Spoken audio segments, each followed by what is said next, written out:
بسم اللہ الرحمن الرحیم الحمد للہ وحدہ والصلاة والسلام علی من لا نبی بعدہ صلی اللہ تعالی علیہ وعلی آلہ واصحابہ الذین اوفوا عہدہ اما بعد اللہم صلی علی سیدنا ومولانا محمد وعلى آل وأصحاب سيدنا ومولانا محمد أفضل صلواتك بعدد معلوماتك وبارك وسلم عليه صلاة دائمة متصلة تتوالى وتدوم۔ مکتوب نمبر 114 مکتوبات معصومیہ دفتر سوم، حضرت خان محمد بیگ کولابی رحمہ اللہ تعالیٰ کے نام۔ اس بیان میں تحریر فرمایا کہ تمام احوال پر اعتبار نہیں کرنا چاہیے، تمام احوال پر اعتبار نہیں کرنا چاہیے۔ بسم اللہ الرحمن الرحیم الحمد للہ وسلام علی عبادہ الذین اصطفیٰ۔ جو خط کی سعادت آثار برادرم خان محمد بیگ نے بھیجا تھا پہنچا۔ آپ نے جو چند احوال لکھے تھے عمدہ ہیں، اپنے کام میں مشغول رہیں اور ذکر و فکر کے ساتھ اوقات کو معمور رکھیں۔ ذکر و فکر کے ساتھ، ذکر تو ہے اللہ اللہ کی زر میں لگانا، یہ فکر کیا ہے؟ یہ مراقبہ ہے۔ تو ذکر و فکر جب یہ لفظ بولا جاتا ہے تو اس کا مطلب ہوتا ہے ذکر اور مراقبہ۔ ذکر و فکر کے ساتھ اوقات کو معمور رکھیں، اور یہ جو آپ کبھی اپنے آپ کو گم پاتے ہیں یہ بہت خوب ہے۔ اپنے آپ کو گم پاتے ہیں یہ بہت خوب ہے۔ گم پانے سے مراد کھو جانا نہیں بلکہ اللہ کی محبت میں مٹ جانا ہے۔ ایک ہوتا ہے گم ہونا، کوئی تلاش کر رہا ہو کسی کو اور وہ نہ ملے، یہ گم ہو گیا، بچہ گم ہو گیا، بڑا گم ہو گیا، یہ گم ہونا نہیں، یہ فنائیت نہیں۔ فنا ہے گم ہونا کہ اللہ کی محبت میں گم ہو، مٹ جائے انسان۔ اور مٹا ہوا کون ہوتا ہے؟ اس کی کچھ علامات ہیں۔ سب سے بڑی علامت اس کی یہ ہے کہ وہ رسول اللہ صلی اللہ علیہ وسلم کی اتباع سنت میں گم رہتا ہو، ہر وقت تلاش میں لگا رہے کہ اس عمل کون سی سنت ہے، رات ہو رہی ہے میں نے کون سی دعا پڑھنی ہے، ابھی مرغے کی آواز آئے اذان کی تو مجھے کیا پڑھنا ہے، میں نے اگر گدھے کی ہینگ کی آواز سنی تو مجھے کیا پڑھنا ہے، میں آئینہ دیکھ رہا ہوں تو مجھے کیا پڑھنا ہے، گھر سے نکل رہا ہوں، گھر کے اندر داخل ہو رہا ہوں، کیا پڑھنا ہے۔ ہر وقت اس کھوج میں لگا رہے انسان کہ رسول اللہ صلی اللہ علیہ وسلم کا اس موقع پر کیا عمل تھا، کیا مسنون دعا تھی، تو میں اس کے لیے اپنے آپ کو تیار رکھوں۔ یہ ہے ہوش میں آنا، ہوش میں رہنا۔ اور یہ ہوش میں رہنا یہ اصل میں گم ہونا ہے۔ کس میں؟ رسول اللہ صلی اللہ علیہ وسلم کی سنتوں میں گم ہو جانا، مٹ جانا، یہ ہے فنا۔ یہ سب سے بڑی علامت ہے فنائیت کی۔ دوسرے نمبر پر یہ ہے کہ جو مجھے مشائخ سے ملے معمولات ہیں اس میں گم رہوں۔ جو مجھے میرے حضرت نے مجھے وظائف بتائے، معمولات بتائے، ذکر دیا، سبق دیے، وظیفے دیے، تسبیحات دیں، کچھ پڑھنے کے لیے فرمایا ہے، میں اس میں اپنے آپ کو مبتلا رکھوں، اپنے آپ کو مشغول رکھوں۔ یہ ہے دوسرے درجے میں فنائیت، گم ہونا۔ اور تیسرے درجے میں یہ ہے کہ جو بھی مجھے فرصت کے لمحات ملیں اس میں اپنے آپ کو کسی لا یعنی کاموں میں مشغول نہ کروں۔ جو بھی مجھے فرصت کے لمحات ملیں۔ اب دیکھیں حضور علیہ السلام کی سنتوں کی اتباع ہر وقت تو نہیں ہے نا۔ رات ہوئی تو ایک دفعہ آپ نے دعا پڑھ لی، کافی ہے۔ پھر آپ کو رات سے لے کر اگلی دن ہونے تک پھر ایک مسنون دعا نہیں پڑھنی۔ اس کے لیے مسنون دعا رات کے آغاز کے وقت ہے یا دن کے طلوع کے وقت ہے، تو پھر ایسے میں سے مسنون دعاؤں کی یہ خاص اوقات ہیں، یہ وقت ہیں، لیکن اس کے درمیان میں جو وقت ہے اس میں تو پھر یہ دعائیں نہیں ہیں۔ تو پھر اس میں مجھے جو مصروفیت سے فراغت ہو، جو فارغ وقت ہو، اس میں کیا کروں؟ ہر وہ کام جو لا یعنی ہے وہ نہ کروں، اس میں اپنے آپ کو گم نہ کروں، مشغول نہ کروں۔ یہ ہے تیسرے درجے کی فلاحیت۔ تو جب یہ چیز بھی نصیب ہو گئی تو پھر آپ سمجھ لیجئے کہ آپ کے سارا وقت عبادت میں ہے، سارا وقت عبادت میں ہے۔ آپ نے اللہ کی محبت کی خاطر رسول اللہ صلی اللہ علیہ وسلم کی اتباع سنت کی، آپ نے اللہ کی محبت کی خاطر اس کے دوستوں سے ملے وظائف معمولات اس کی پابندی کری، اور پھر آپ نے اللہ کی محبت کی خاطر اپنے فارغ اوقات میں بھی اللہ کی نافرمانی نہیں کری، تو پھر کرا کیا؟ عبادت ہی تو کری۔ سارا دن 24 گھنٹے آپ کی عبادت میں گزر گیا۔ یہ ہے وہ چیز کہ جس کے بارے میں حضور علیہ السلام نے فرمایا تھا کہ نوم العلماء عبادہ، عالم کی نیند بھی عبادت ہے۔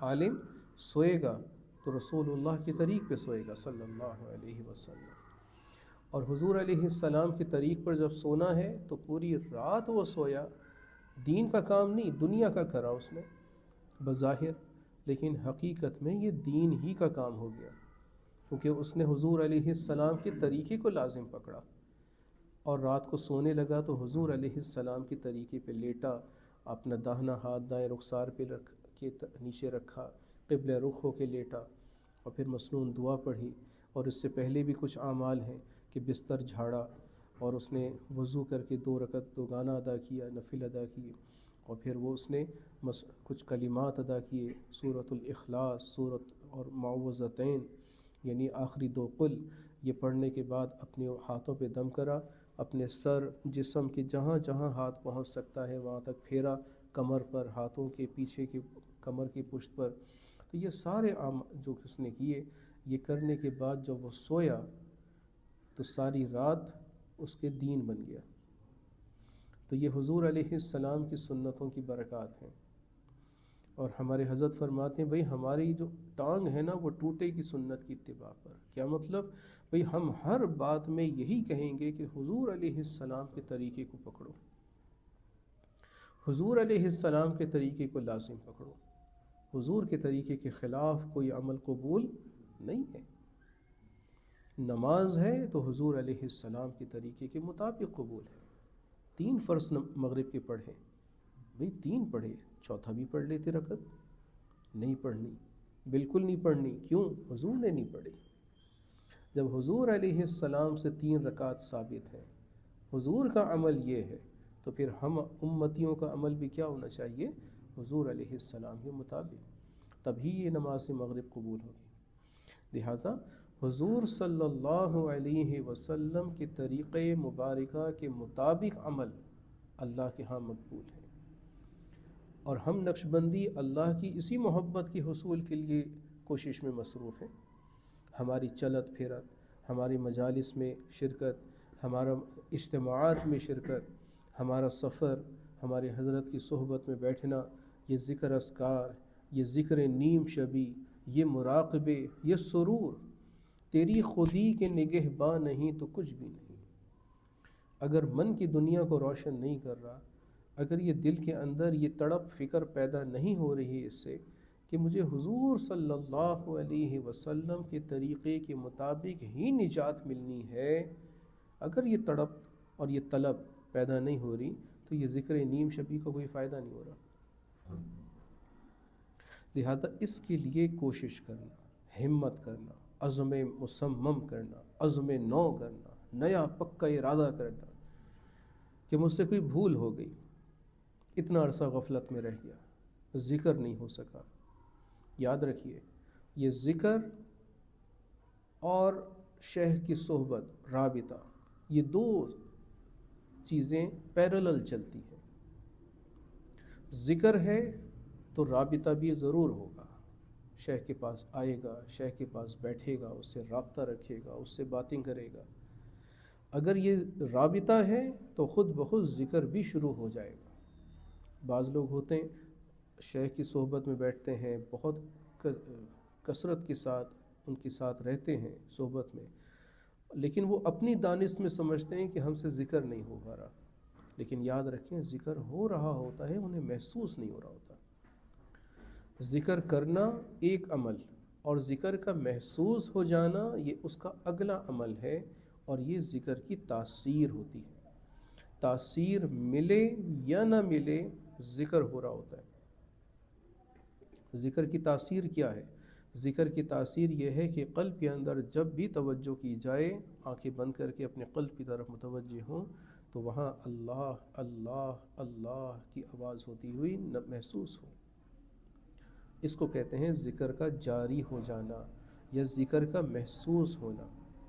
یہ ذکر کا محسوس ہونا کب ہے؟ کہ جب کثرت کے ساتھ ذکر ہو، مراقبہ ہو، اور ذہن پر مراقبے کی چھاپ پڑ جائے، مراقبے کی چھاپ لگ جائے۔ جیسے کوئی چیز چھپ جاتی ہے تو پھر وہ نقش ہو جاتی ہے۔ انسان کی ناک میں کچھ بو ہوتی ہے، وہ بس جائے تو پھر وہ اگر کسی ایسی جگہ پر ہو کہ جہاں پر وہ بو نہ ہو، تب بھی اسے اس ناک میں محسوس ہوگی وہ بدبو۔ کیوں؟ کیونکہ وہ بدبو اس کی ناک میں چھپ گئی۔ اسی طرح کچھ مناظر ایسے ہوتے ہیں کہ جس میں انسان کی توجہ اس منظر میں ایسی گم ہو جاتی ہے، چھپ جاتی ہے وہ منظر، کہ وہ جہاں بھی دیکھتا ہے اسے وہ نظر آتا ہے۔ جہاں بھی دیکھے گا اسے وہ نظر آئے گا۔ ایک اللہ والے کے پاس ایک شخص آیا، بیعت ہوا، لیکن بیعت ہونے کے بعد جب حضرت نے ذکر سکھایا تو وہ کہتے ہیں حضرت یہ ذکر مجھ سے نہیں ہوگا، ذکر نہیں ہوگا۔ تو حضرت نے فرمایا، غالباً حضرت فضل علی قریشی رحمہ اللہ تعالیٰ کا واقعہ، حضرت نے اس کو فرمایا کہ ٹھیک ہے تم ایسا کرو کہ کاغذ قلم لو اور بس اللہ اللہ اللہ لکھتے رہا کرو، لکھتے رہا کرو۔ اس نے کہا ٹھیک ہے یہ تو ہو جائے گا، کیونکہ خیال کے ساتھ جو ذکر ہوتا ہے وہ عام طور پہ نہیں ہو پاتا۔ کچھ انسان ایسے کاموں میں مبتلا ہوتا ہے، مشغول رہتا ہے کہ جن کاموں کی وجہ سے اس کا ذکر جو ہے توجہ اور یکسوئی سے نہیں ہوتا، اور وہ سمجھتا ہے کہ مجھ سے ذکر ہو ہی نہیں سکے گا کیونکہ کاموں کا برڈن مجھ پر ایسا ہے۔ لہذا ایسے میں وہ اپنی دانش میں تو سمجھ رہے کہ نہیں ہو پاتا، لیکن ہو سکتا ہے، کوئی چیز مشکل تو نہیں۔ لہذا اس نے بھی ایسے ہی کہہ دیا حضرت مجھ سے ذکر نہیں ہوگا۔ حضرت نے فرمایا کاغذ قلم پر اللہ اللہ اللہ لکھا کرو۔ اس نے کہا ٹھیک ہے ہو جائے گا۔ وہ لکھنا اسٹارٹ کرتا ہے۔ اس نے ایک کاغذ پر اللہ اللہ لکھتا رہا لکھتا رہا لکھتا رہا۔ اب اس کے ذہن پر یہ چیز چھپ گئی، چھوٹے چھوٹے حروف میں وہ لکھتا رہا لکھتا رہا۔ اب یہ چیز اس کے ذہن پر منقش ہو گئی، نقش ہو گئی۔ اب کیا تھا؟ اب یہ ہوا کہ اسے اونگ آ گئی اور وہ بیٹھے بیٹھے ہی اونگ میں چلا گیا، لیکن جو ہاتھ تھا وہ قلم پہ چلتا رہا۔ جب اس کی نیند سے بیداری ہوئی اس نے دیکھا تو اللہ اللہ لکھا ہوا تھا۔ نیند کی حالت میں اللہ اللہ لکھا ہے، یعنی نیند کی حالت وہ ہوتی ہے جس میں اپنے انسان کا کنٹرول نہیں ہوتا، اختیار نہیں ہوتا، لیکن ذہن پر اور ہاتھ میں روانی یہ آ گئی کہ اب صرف لکھ رہا ہوں تو کیا اللہ۔ یہ ہے نقش ہو جانا۔ تو جب ذکر ذہن پر نقش ہو جاتا ہے تو تب انسان جہاں بھی دیکھے گا اسے اللہ نظر آئے گا۔ اسی چیز کو تصوف کی اصطلاح میں توحید وجودی کہا جاتا ہے، اس کو توحید وجودی، اور اسی کو کہتے ہیں توحید مطلب۔ یہ خاص توحید مطلب یعنی اللہ وحدہ لا شریک، اللہ سبحانہ و تعالیٰ کی محبت انسان کو ایسی مل جائے کہ اسے اللہ ہی کی دھن سوار رہے، اس کی محبت میں دھن سوار رہے۔ یہ ہے توحید مطلب۔ اور اس عمل میں کیا ہوتا ہے، اس حالت میں کیا ہوتا ہے کہ وہ متوجہ الی اللہ رہتا ہے، اور پھر نہ صرف یہ کہ اللہ کی طرف متوجہ ہے، اللہ کے حکم بھی اس کو مستحضر رہتے ہیں۔ اللہ کا حکم بھی مستحضر رہے گا۔ کام کر رہا ہے دنیا کا کام ہوگا، لیکن چونکہ اس کے ذہن میں اللہ کا حکم بھی موجود ہے، لہذا جب اللہ کے حکم کا تقاضا آئے گا فوراً اس پر عمل ہوگا۔ راستے پہ چل رہا ہے، چلنا کوئی دین کا کام نہیں ہے، خالص دنیا کا کام ہے۔ دنیا کی کام کر رہا ہے، لیکن اگر کوئی ایسا منظر اس کی نگاہوں کے سامنے آ جائے کہ جس کو شریعت نے منع کیا ہو، دوسرے الفاظ میں اللہ کا حکم ہو کہ نہیں یغضوا من ابصارہم، جھکاؤ اپنی نگاہوں کو، قل للمؤمنین یغضوا من ابصارہم، مومنین سے فرمائیں کہ اپنی آنکھوں کو جھکائیں، جب وہ منظر سامنے آئے اور انسان کو فوراً وہ عمل مستحضر ہو جائے فوراً جھکائے گا۔ دنیا کا کام کر رہا ہے، لیکن دنیا کا کام کرتے ہوئے ایک دم اس کو اللہ کا حکم مستحضر ہو جائے گا۔ یہ ہے ذکر کا فائدہ۔ اور جب یہ چیز نصیب ہو گئی تو کیا؟ توحید مطلب حاصل ہو گیا، اللہ وحدہ لا شریک کی توحید نصیب ہو گئی، اسے یہ پتہ چل گیا کہ اللہ سب سے بڑا ہے، اللہ سے بڑا کوئی اور نہیں ہے۔ جب وہ سب سے بڑا تو اس کا حکم بھی سب سے بڑا، وگرنہ اس کا برعکس یہ ہوتا ہے کہ انسان دین پڑھ رہا ہو، دین پڑھنے کے باوجود نفسانیت موجود ہوتی ہے۔ میں یہ جو علم حاصل کر رہا ہوں یہ اپنے آپ کو علامہ کہلانے کے لیے کر رہا ہوں۔ میں نے قرآن پڑھے، اتنے پڑھے 5-6 رمضان میں پڑھ لیے۔ قرآن پڑھا، کیا پڑھا؟ دین یا دنیا؟ دین کا عمل کیا، عبادت کری اس نے، لیکن کس لیے کری؟ لوگوں کو بتانے کے لیے، جناب میں نے 5 ختم کرے اس دفعہ۔ تو یہ اس کا نفسانیت تھی۔ یہ نفسانیت کیوں تھی؟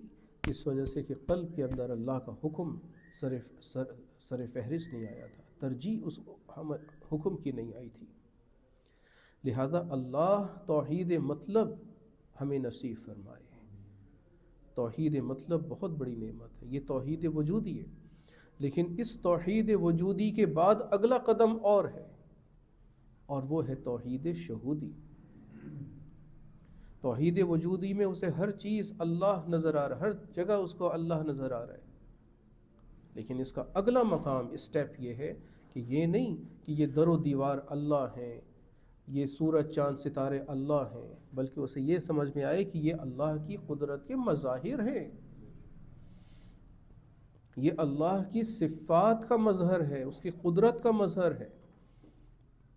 اس نے یہ چاند ستارے پیدا کیے، اس نے طلوع و غروب کیا، لہذا یہ ساری ان کائنات کی اشیاء کو وہ اللہ کی قدرت کے مظاہر سمجھے گا، اور جب یہ قدرت کے مظاہر سمجھے گا تو اب اسے توحید مطلب بھی نصیب ہوئی، اور ساتھ اس کا ایک ہوش مندی بھی آئی، ہوشیاری بھی رہی، مجذوبیت پیدا نہیں ہوگی، اصحاب صحف میں سے ہوگا، اصحاب صحف میں سے اس کا ہوش در دم رہے گا۔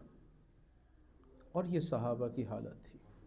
صحابہ کرام رضی اللہ عنہم ہر وقت مستحضر رکھتے تھے کہ اس وقت میں کون سا عمل کرنا ہے، اور ان پر رسول اللہ صلی اللہ علیہ وسلم کی سنتوں کی اتباع کی چھاپ چڑھ گئی تھی۔ آپ دیکھ لیجئے، حضرت عبداللہ ابن عمر رضی اللہ عنہ کو ایک شخص کرتا ہدیہ کر رہا ہے، آپ نے فوراً ہدیہ جو ہوتا ہے جب کوئی دے تو اسے فوراً زیب تن کرنا چاہیے، یہ ہدیہ دینے والے کا اکرام ہوتا ہے، اس کی محبت ہوتی ہے۔ لہٰذا آپ نے جب زیب تن کیا تو اب اس کی جو آستینیں تھیں وہ بہت لمبی لمبی تھیں، آپ کی جو کف تھے، یہ کلائی تھی، کلائی سے آگے اس کی آستینیں جاری تھیں۔ حضرت عبداللہ ابن عمر نے اپنے بیٹے بلال سے کہا، ان کے بیٹے کا نام بھی بلال تھا، بلال ذرا چھری لے کر آؤ۔ ابا جان چھری کا کیا کام ہے؟ فرمایا کہ میں چھری سے نا میں اپنی آستینیں کی جو بڑی ہوئی ہیں نا وہ تراشوں گا، وہ کاٹوں گا۔ ابا جان چھری تو اس کے لیے بہتر اوزار نہیں ہے، اس کا بہترین اوزار تو قینچی ہے، میں قینچی قریب ہی پڑی ہے وہ لے آتا ہوں، آپ اس سے اپنی آستینیں تراش لیں۔ فرمانے لگے نہیں، مجھے چھری چاہیے۔ بلال نے اصرار کیا اور وہاں سے انکار ہوا۔ بلال اصرار کر رہا ہے، وہ انکار کر رہے ہیں۔ آخر کچھ دیر کے بعد حضرت عبداللہ ابن عمر رضی اللہ عنہ فرمانے لگے، میں تجھ سے کہتا ہوں چھری لا، تو قینچی لانے کی کہہ رہا ہے۔ تو حضرت ناراض ہو گئے، اور فرمانے لگے میں رسول اللہ صلی اللہ علیہ وسلم کے پاس بیٹھا تھا، ایک شخص نے آپ کو ہدیہ کیا کرتا، آپ نے فوراً زیب تن کیا تو اس کی آستینیں بھی لمبی تھیں، آپ کے پاس چھری تھی، آپ نے چھری سے اس کو تراش لیا تھا۔ میں بھی یہ چاہتا ہوں کہ حضور علیہ السلام کے طریقے کے مطابق تراشوں۔ اب ذرا اندازہ کیجئے کہ حضور علیہ السلام کی محبت اتباع سنت کے رنگ میں رنگی ہوئی ان کے ذہن پر چھپی ہوئی تھی۔ حضرت سلطان العارفین بایزید بسطامی رحمہ اللہ تعالی، لوگ ان کو اصحاب سکر میں سے کہتے ہیں کہ وہ سکریہ کلمات بول دیا کرتے تھے کبھی کبھار، جیسے ملکی آدم میں ملک اللہ، ان کی زبان سے ایک دفعہ نکلا کہ میری ملکیت اللہ کی ملکیت سے زیادہ ہے۔ حضرت ایک دفعہ ذکر کرا رہے تھے تو ذکر کے دوران حضرت کی زبان سے یوں نکل گیا، ملکی آدم میں ملک اللہ، میری ملکیت اللہ کی ملکیت سے زیادہ ہے۔ حضرت نے جب مراقبہ مکمل کیا تو لوگوں نے کہا حضرت آج آپ نے ایسا جملہ کہا جس پر کفر کا اطلاق ہوتا ہے، کفر کا آپ نے بول دیا۔ تو حضرت بایزید رحمہ اللہ فرمانے لگے اچھا اگر اب میری زبان سے ایسا کوئی کلمہ تم سنو نا، مجھے چھوڑنا نہیں، مار ڈالنا، چھوڑنا نہیں، کہ میری زبان سے کفریہ کلمہ نکلے تو کیوں نکلے، چھوڑنا نہیں۔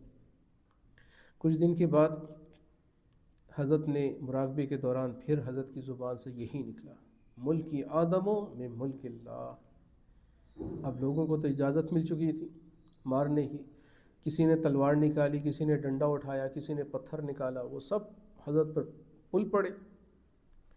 لیکن اتفاق عجیب بات یہ کہ مارتے حضرت کو لیکن وہ ڈنڈا پلٹ کے لگتا اپنے آپ کو، مارتے حضرت کو لگتا اپنے آپ کو، جس طرح کوئی ربڑ کی چیز پہ لگے کوئی پلٹ کر وہ چیز آتی ہے، تو اسی طرح ان پر وار واپس پلٹ کے آ رہا تھا۔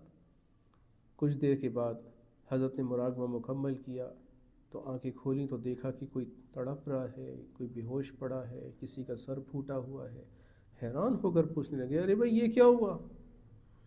تو لوگ جو کچھ اپنے ہوش میں تھے انہوں نے کہہ دیا حضرت پھر آپ پر وہی حالت آئی، آپ نے ایسا جملہ کہہ دیا جس پر کفر آتا تھا، آپ کی طرف سے حکم ملا ہوا تھا کہ آپ کو مار ڈالنا ہے، آپ کو مارتے تھے لگتا اپنے آپ کو تھا۔ تو حضرت فرمانے لگے اچھا بھائی بتاؤ تو صحیح کہا کیا تھا، میں نے کہا کیا تھا؟ وہ کہنے لگے حضرت آپ نے یوں کہا تھا ملکی آدموں میں ملک اللہ، میری ملکیت اللہ کی ملکیت سے زیادہ۔ تو حضرت نے فرمایا اس میں غلط کیا تھا، اس میں کفر کیا تھا، تمہاری عقل ہی کوتا ہے، تمہاری عقل ہی نارسا ہے، تم نے اس کو پہچانا ہی نہیں، سمجھا ہی نہیں۔ بھئی اس کا مطلب تو سمجھو، بھئی میری ملکیت اللہ کی ملکیت سے زیادہ ہے۔ انہوں نے کہا حضرت بتا تو دیں کہ وجہ کیا؟ حضرت نے فرمایا بھائی میری ملکیت صرف اور صرف ہے تو اللہ ہے، میں فقیر آدمی ہوں، میرے پاس نہ گھر نہ در نہ کوئی مال و دولت، کچھ بھی تو نہیں ہے، فقیر آدمی ہوں، میرے پاس اگر ہے تو میرا اللہ ہی ہے۔ اور اللہ کی ملکیت میں کیا ہے؟ سارا جہاں، ساری کائنات، میں تم سب پورا جہاں۔ تو مجھے بتاؤ اللہ بڑا ہے یا پورا جہاں؟ تو انہوں نے کہا حضرت اللہ بڑا ہے۔ تو حضرت نے فرمایا بس میری ملکیت اللہ کی ملکیت سے زیادہ ہے۔ تو ان سکریہ کلمات کی وجہ سے بعض لوگ ان پر کفر اور شرک کے فتوے لگا دیتے ہیں، حالانکہ نہیں سمجھتے کہ بھئی ان کلمات کی تعویل کرنی چاہیے، تعویل، تعبیر نہیں، خواب کی تعبیر ہوتی ہے، ان کلمات کی تعویل ہوتی ہے۔ حضرت خضر علیہ السلام سے کچھ معاملات ہوئے، بچہ مار دیا، کشتی میں چھید کر دیا، دیوار سیدھی کری، اجرت بھی نہ لی، 3 کام ہوئے۔ اور علامہ خالد محمود صاحب رحمہ اللہ تعالیٰ سے ساجد نے یہ واقعہ سنا تو فرماتے ہیں حضرت موسیٰ علیہ السلام کی شریعت تڑپ گئی، بچہ کیوں مارا، کشتی میں چھید کیوں کیا، دیوار کی اگر درستگی کرنی تھی تو اس کی اجرت مانگتے، تمہارا حق بنتا تھا، شریعت موسیٰ بھی تڑپ رہی ہے۔ لیکن جب یوں ہوا تو حضرت خضر علیہ السلام نے کیا فرمایا؟ ھذا فراق بینی و بینک، اب میرے تیرے درمیان جدائی ہے. سأنبئک بتأویل ما لم تستطع علیہ صبرا، جس چیز پر تجھے صبر نہیں نہ ہوا اب میں اس کی تعویل دیتا ہوں. تو ان کلمات کی تعویل ہوتی ہے جو بظاہر سمجھ میں نہ آئے. لوگ کفر کا فتویٰ لگا دیتے ہیں. تو بھائی اتنی سستے فتوے نہ کرنی چاہیے کہ حضرت بایزید رحمہ اللہ تعالی جیسی شخصیت پر انسان فتویٰ لگا دے. باوجود یہ کہ شکریہ کلمہ انہوں نے کہا، لیکن تعویل کر کے پتہ چلتا ہے کہ یہ غلط جملہ نہیں تھا. ان کی ملکیت اللہ کی ملکیت سے زیادہ تھی. ہاں یہ ضرور ہے کہ عوام الناس کے سامنے اس طرح کے جملے بولنے سے احتراز کرنا چاہیے، کیونکہ عوام کل انعام ہوتی ہے.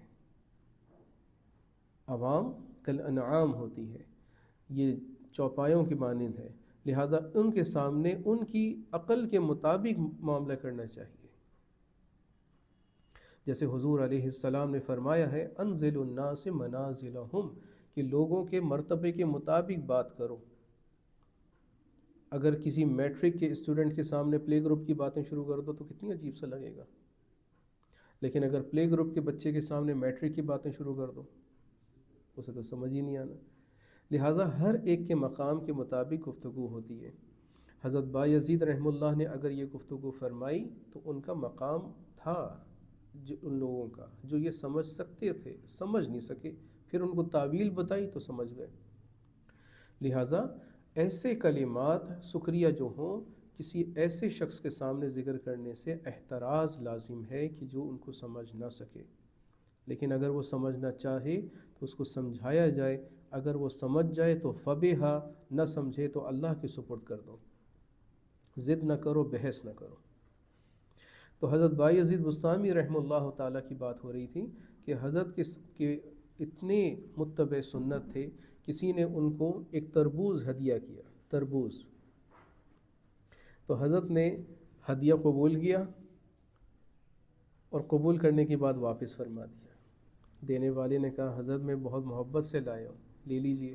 تو حضرت فرمانے لگے میں لے تو لوں لیکن کیا کروں، اس وجہ سے واپس کر رہا ہوں کہ حضور علیہ السلام نے اسے کھایا تھا کہ نہیں، اسے استعمال کیا تھا کہ نہیں، مجھے معلوم نہیں، اس واسطے میں یہ واپس کر رہا ہوں. تو یہ حضور علیہ السلام کی اتباع میں اتنا کمال، یہ ہے مرتبہ فنائیت، یہ ہے گم ہو جانا. تو اپنے انسان احوال پر فریفتہ نہ ہو، نہ ہی احوال پر اعتبار کرے. ہاں وہ حال معتبر ہے جو حال رسول اللہ صلی اللہ علیہ وسلم کی طریقے کے مطابق ہو. اللہ ہم سب کو حضور علیہ السلام کی کامل اتباع نصیب فرمائے. اپنے آپ اپنے احوال کو شریعت کے ترازو میں تولتے رہیں. احوال کیا ہوتے ہیں؟ یہ اعمال پر آتے ہیں. احوال اعمال پر جنم لیتے ہیں. اعمال نہیں کرو گے تو کوئی حال نہیں آئے گا. ہمارے بزرگوں نے فرمایا ہے من لا ورد لہ لا وارد لہ، جو ورد نہیں کرتا واردات بھی نہیں ہوتے. واردات کا مطلب اس موروث ذات کی طرف سے، اللہ کی طرف سے کچھ واردات تجلیات کی صورت میں رحمت، عافیت، برکت اس صورت میں آتے ہیں. لیکن یہ تب آتے ہیں کہ جب کوئی بندہ کرے. تو ایک بندہ پھلی بھی نہیں پھوڑتا، کوئی عمل ہی نہیں کرتا، بس بیٹھا ہوا ہے، ہاتھ پہ ہاتھ دھرے منتظر فردا ہے، اس امید پر کہ اللہ بڑا غفور الرحیم ہے، جی اللہ بڑا بخشن ہار ہے، وہ کام کر دے گا، وہ پار لگا دے گا. حضور علیہ السلام بڑے بہت سخی ہیں، اپنی امت پہ بڑے شفیق ہیں، وہ مجھے پار لگا دیں گے. یاد رکھو حضور علیہ السلام اسی کو پار لگائیں گے کہ جو پار ہونے کی چاہت بھی تو رکھتا ہو، جو اس کوشش میں لگا ہوا بھی تو ہو کہ میں حضور علیہ السلام کے ہاتھوں میں اپنے ہاتھوں کو دے لوں تاکہ وہ ہاتھ میرا پکڑ کر پولیس صراط سے پار لگا دیں، مجھے جہنم میں گرنے سے بچا لیں. جو اس امید پر رہے کہ میں نے کچھ نہیں کرنا، بس حضور علیہ السلام ہاتھ پکڑ لیں گے، نہیں، اس طرح نہیں ہوگا. ان کا ہاتھ تھامنا ہوگا. جب ان کا ہاتھ تھامو گے، ان کے دامن سے اپنے دامن کو جوڑو گے، تب ہی حضور علیہ السلام تمہیں ہاتھ پکڑ کر تمہاری نیا پار لگائیں گے۔ اللہ تعالی ہمیں حضور علیہ السلام سے قلبی روحی وابستگی نصیب فرما دے۔ یہ وابستگی بہت ضروری ہے۔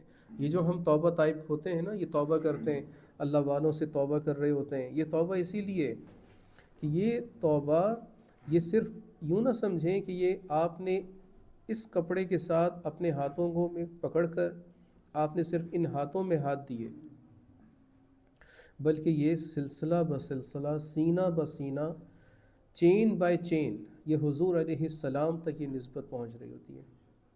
یہ گویا حضور علیہ السلام کے ہاتھوں میں آپ نے ہاتھ تھام لیے ہوتے ہیں۔ لہذا یہ توبہ طائب ہوتے رہنا چاہیے، اس لیے تاکہ ہماری توبہ اثر نو تازہ بھی ہوتی رہے، اور ہماری توبہ تازہ ہونا ضروری بھی ہے، اس لیے کہ انسان بر بنائے طبع بشری بہت سی ایسی لغزشات سرزد کر دیتا ہے، ایسی غفلتوں میں پڑا رہتا ہے جس کی وجہ سے انسان کی توبہ ٹوٹتی رہتی ہے۔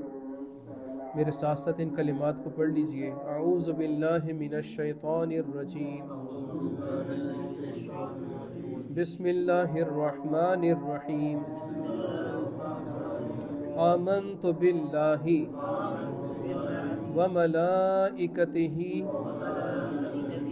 وکتبہ ورسلہ والیوم الآخر والقدر خیرہ وشرہ من اللہ تعالی والبعث بعد الموت۔ آمنت باللہ کما ہوا باسمائہ وصفاتہ وقبلت جمیع احکامہ واشہد ان لا الہ الا اللہ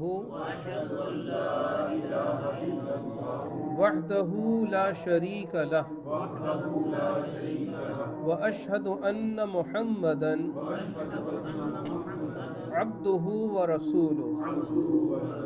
استغفر اللہ ربی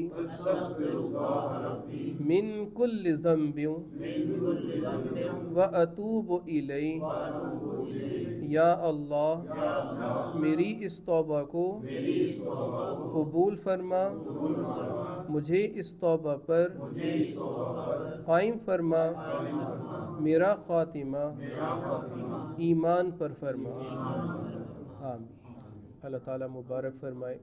ان کلمات سے ساتھ جس نے آپ کو سلسلے نقشبندیہ مجددیہ علیہ میں بیعت کر دیا۔ تھوڑی دیر کے لیے اپنی آنکھوں کو بند فرمائے، گردن کو جھکائے، اذان کی طرف بھی متوجہ رہیں، اور اذان کا جواب دل ہی دل میں دیتے رہیں۔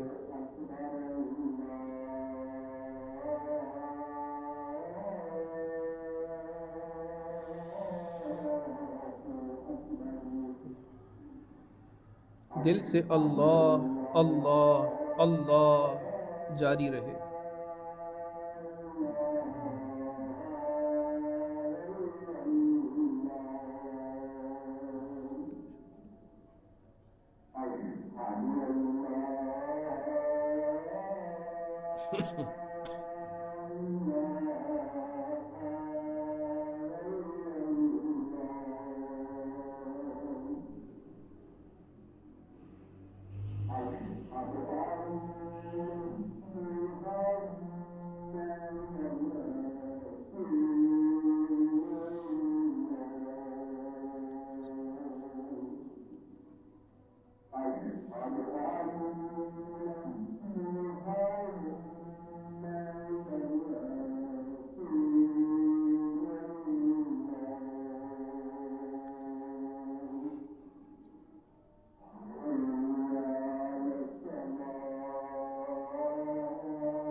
آت محمدا الوسيلة والفضيلة والدرجة الرفيعة وابعثه مقاما محمودا الذي وعدته وارزقنا شفاعته يوم القيامة إنك لا تخلف الميعاد. اللهم صل على من ختمت به الرسالة وأيدته بالنصر والكوثر والشفاعة.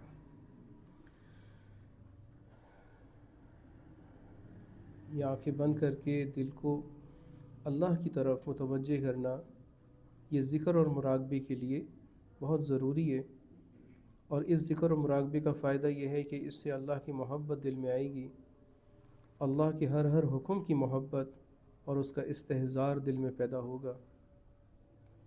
لہذا اپنے آنکھوں کو بند رکھتے ہوئے، گردن کو جھکاتے ہوئے تمام تر خیالات کو دل سے نکال دیں، اور یہ تصور رکھیں کہ اللہ کا پاک نام اسم ذات اللہ آپ کے قلب پر، جس کو روحانی دل کہتے ہیں، اس پر لکھا ہے۔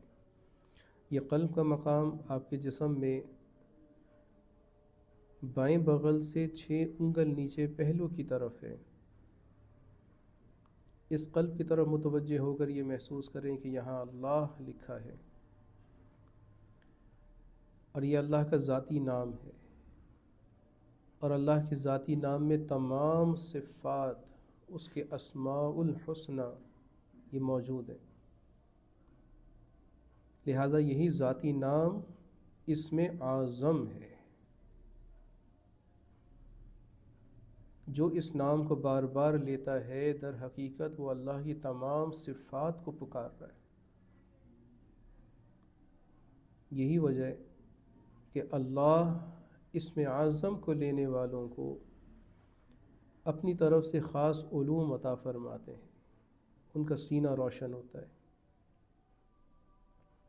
وہ علوم جو کتابوں میں نہیں ہوتے، اللہ دلوں کے اندر نازل فرما دیتا ہے۔ وقت پر درست فیصلے کرنے کی طاقت اللہ دیتا ہے، صلاحیتیں اجاگر ہوتی ہیں، صفات پر پالش ہوتی ہے، صفات چمکتی ہیں۔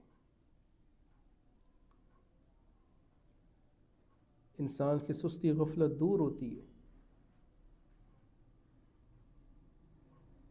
نیکی پر دل جمتا ہے، گناہوں سے دل اکتاتا ہے، پاک صاف رہنے کا دل چاہے گا، پاک صاف جگہ پر بیٹھنے کا دل چاہے گا، پاک صاف بولنے کا دل چاہے گا، سر کے بالوں سے پیر کے ناخن تک انسان پاک صاف ہو جائے گا۔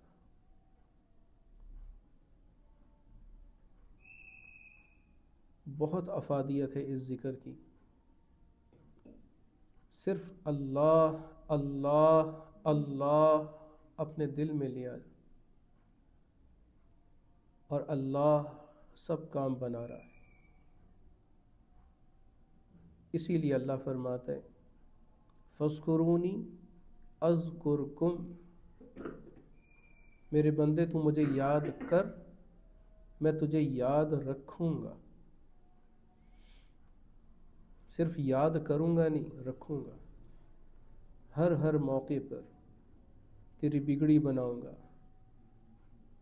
مصائب دور کروں گا، مشکلیں حل کروں گا، پھنسا ہوا ہے، اٹکا ہوا ہے، نجات دوں گا۔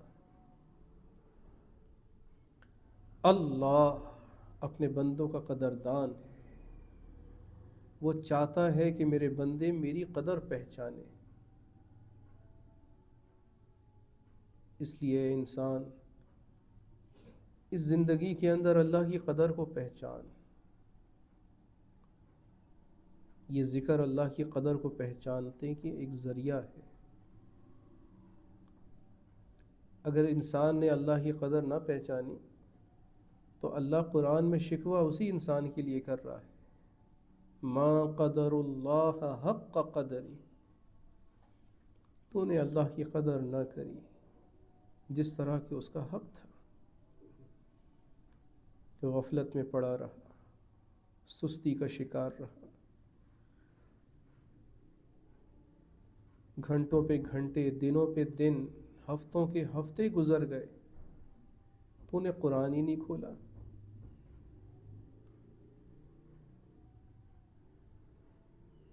رمضان ختم ہوا، نہ جانے رمضان ختم ہوا یا مسلمان ختم ہو گئے۔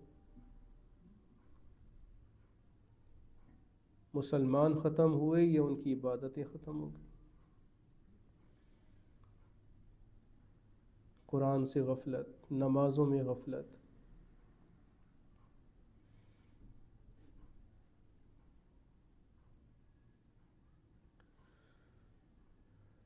اللہ اللہ اللہ اللہ وہ ذات ہے جو واجب الوجود ہے، ہر کمال کی مالک ہے، ہر نقص سے پاک ہے، اعلیٰ صفات سے متصف ہے اور منفی صفات سے مبرہ ہے، مصفہ ہے، مجلہ ہے، مقدس ہے، مطہر ہے، عظمت و کبریائی کا مالک ہے۔ کبر، تکبر اسی کو زیب دیتا ہے۔ وَلِلَّهِ الْمَثَلُ الْأَعْلَى، وہ اعلیٰ ترین ذات ہے، ارفع ترین ذات ہے، اور وہ چاہتا ہے کہ اس کے بندے اسے اعلیٰ کہیں۔ اسی لیے اللہ نے سر سجدے میں رکھ کے حکم دیا کہ کہو سبحان ربی الاعلیٰ، اے پاک ذات تو اعلیٰ ہے، بہت اعلیٰ ہے، بہت بہت اعلیٰ ہے۔ میں اپنی پیشانی، اپنے ماتھے کو، جو کہ میری عزت کا مقام ہے، لوگ میرے ماتھے کو چومتے ہیں، میں اپنا عزت کا مقام تیرے قدموں میں رکھ کر کہتا ہوں میں کچھ نہیں ہوں اے اللہ، تیرے سامنے کچھ نہیں ہوں، تو ہی اعلیٰ ہے۔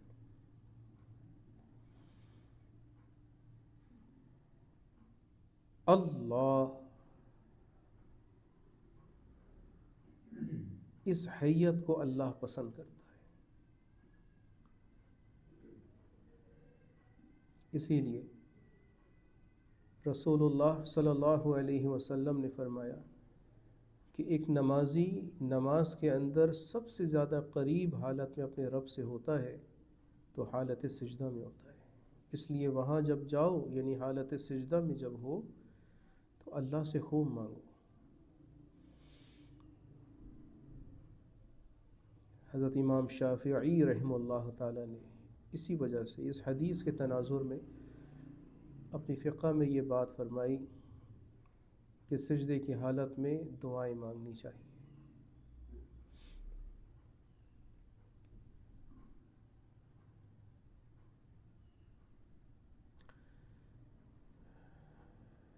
اسی طرح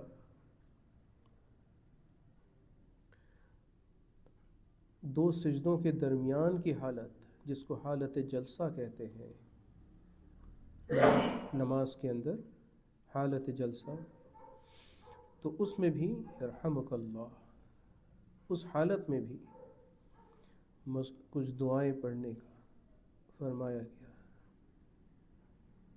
حضرت امام شافعی فرماتے ہیں ربنا اغفر لی، یہ پڑھا ان کی فقہ میں ہے، ربنا اغفر لی۔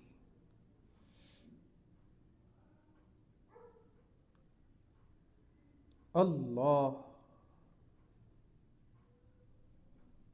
اللہ سے دوستی کریں، اللہ سے محبت کریں، اللہ سے دوستی لگائیں، خلوت میں بیٹھیں، اللہ سے باتیں کریں۔ اللہ کو اپنے بندے سے باتیں کرنا پسند ہے، وہ چاہتا ہے کہ بندے اس کو پکارے۔ اسی لیے تو اللہ نے فرمایا اجیب دعوت الداعی اذا دعان، جب بھی کوئی پکارنے والا پکارتا ہے تو اللہ مستجاب کرتے ہیں۔ اجیب، قبول فرماتے ہیں۔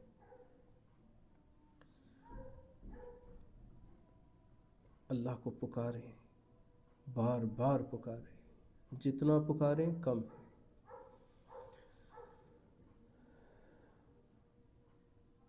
ہمارے الفاظ ختم ہو سکتے ہیں، اللہ کی رحمت ختم نہیں۔ اللہ کو محدود کیوں سمجھتے ہو؟ اللہ کی رحمت کو محدود کیوں سمجھا؟ کیوں یہ سمجھ بیٹھے کہ اللہ نہیں دے رہا، اللہ نے ہماری نہیں سنی، دیر ہو گئی، اتنی دعائیں مانگی، اتنی مانگی، قبول ہی نہیں ہو رہی۔ تم نے اللہ کی رحمت کو محدود سمجھ لیا، پھر اللہ نے بھی تمہیں تمہارے حال پہ چھوڑ دیا۔ میرے بندے تم مجھ سے مایوس ہو گیا، اب نہ جہاں کہیں میں امان ملی، جو امان ملی تو کہاں ملی، تیرے جرم خانہ خراب کو میرے عفو بندہ نواز میں۔ تو اللہ کو چھوڑ بیٹھا، بھول بیٹھا، اب جب تک تو اس کو نہیں یاد کرے گا، اس سے اپنے دل کی تار نہیں جوڑے گا نا، تب تک اللہ کی طرف سے کرنٹ نہیں آئے گا۔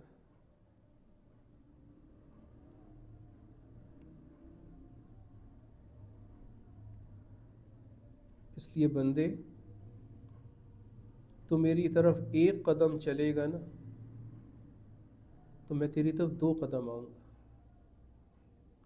تو چلتا ہوا میرے پاس آئے گا نا، تو میں دوڑ کے تیری طرف آؤں گا۔ حدیث قدسی میں اللہ نے یہ فرمایا، 1 قدم چل، 2 قدم آؤں گا، تو ٹہلتا ہوا آ، میں دوڑ کر آؤں گا۔ تو اس حدیث میں ہم سمجھیں، اللہ یہ فرما رہا ہے، میرے بندے تو آئے گا تو پھر میں آؤں گا، تو نے آنا چھوڑ دیا۔ اس لیے فَفِرُّوا إِلَى اللَّهِ، اللہ کی طرف آؤ، اللہ سے دل کو لگاؤ، اپنے ٹوٹے تار کو جوڑو، اللہ سے اللہ کو اللہ کے لیے مانگو، اللہ سے باتیں کرو، اللہ سے باتیں کرو، دل کے بوجھ ہلکے کرو۔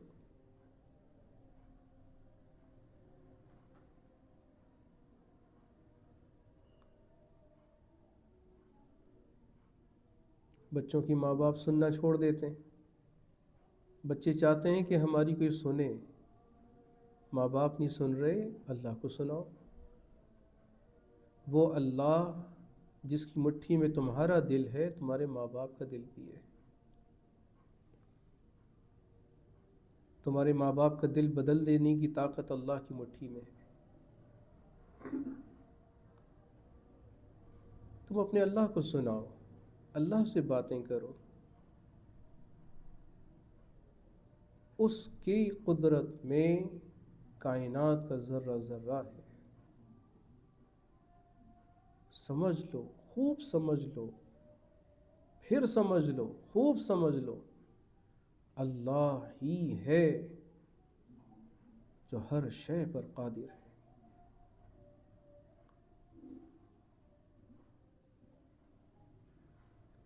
انما امرہ اذا اراد شیئا ان یقول له کن، جب جس چیز کا کرنے کا ارادہ کرے گا نا، تو صرف کن، ہو جا، وہ یوں کہے گا، فیکون، وہ ہو جائے گا۔ اللہ سے اللہ کو اللہ کے لیے مانگتے رہو، اپنی زندگی کا مقصد بنا لو۔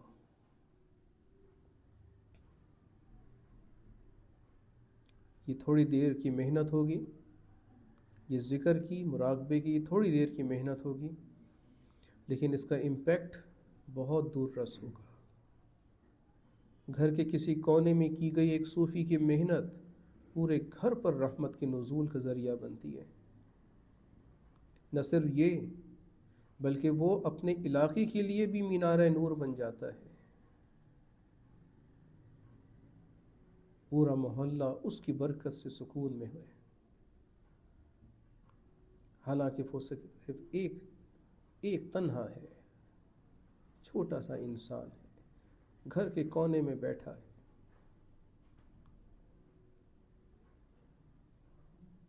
اور یہی اللہ ایک شخص کو اتنا مقبول بنا لیتے ہیں کہ حدیث میں آیا کہ لا تقوم الساعہ، قیامت اس وقت تک قائم نہیں ہوگی حتی یقول فی الارض اللہ اللہ، جب تک کوئی ایک بھی دنیا پر اللہ اللہ کہنے والا ہوگا۔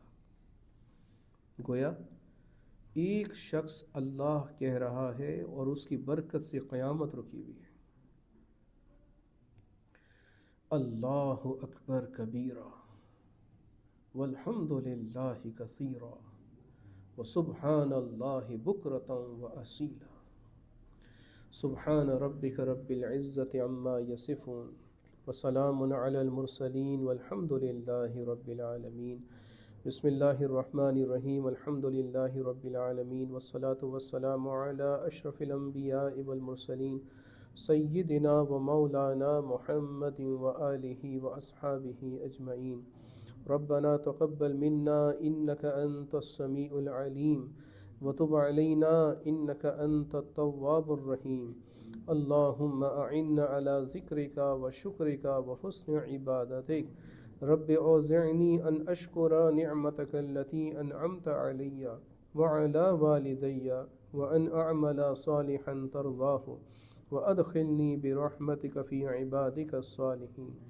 ربنا لا تزغ قلوبنا بعد اذ هدیتنا وهب لنا من لدنک رحمة انک انت الوهاب۔ ربنا ظلمنا انفسنا وان لم تغفر لنا وترحمنا لنكونن من الخاسرین۔ ربنا لا تؤاخذنا ان نسینا او اخطأنا، ربنا ولا تحمل علينا إصرا كما حملته على الذين من قبلنا، ربنا ولا تحملنا ما لا طاقة لنا به واعف عنا واغفر لنا وارحمنا أنت مولانا فانصرنا على القوم الكافرين۔ ربنا فاغفر لنا ذنوبنا وإسرافنا في أمرنا وثبت أقدامنا وانصرنا على القوم الكافرين۔ ربنا فاغفر لنا ذنوبنا وكفر عنا سيئاتنا وتوفنا مع الأبرار۔ ربنا آتنا ما وعدتنا على رسلك ولا تخزنا يوم القيامة إنك لا تخلف الميعاد۔ ربنا أتمم لنا نورنا واغفر لنا إنك على كل شيء قدير۔ ربنا آتنا من لدنك رحمة وهيئ لنا من أمرنا رشدا۔ ربنا آتنا في الدنيا حسنة وفي الآخرة حسنة وقنا عذاب النار۔ رب اغفر وارحم وأنت خير الراحمين۔ رب اغفر وارحم وأنت خير الراحمين۔ رب هب لي حكما وألحقني بالصالحين واجعل لي لسان صدق في الآخرين واجعلني من ورثة جنة النعيم۔ ربنا تقبل منا إنك أنت السميع العليم وتب علينا إنك أنت التواب الرحيم۔ اللهم هذا إقبال ليلك وإدبار نهارك وأصوات دعاتك فاغفر لنا يا غفور۔ اللهم اهدنا فيمن هديت وعافنا فيمن عافيت وتولنا فيمن توليت وبارك لنا فيما أعطيت وقنا شر ما قضيت إنك تقضي ولا يقضى عليك۔ اللهم انصر من نصر دين محمد صلى الله عليه وسلم واجعلنا معهم واخذل من خذل دين محمد صلى الله عليه وسلم ولا تجعلنا معهم۔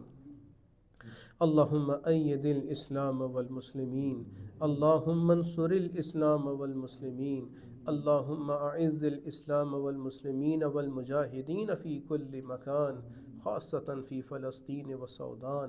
وصلى الله وسلم على رسوله النبي الكريم وعلى آله وأصحابه أجمعين آمین برحمتک یا ارحم الراحمین۔ اللہ کو ہر دم یاد کر، اس نام سے دل شاد کر۔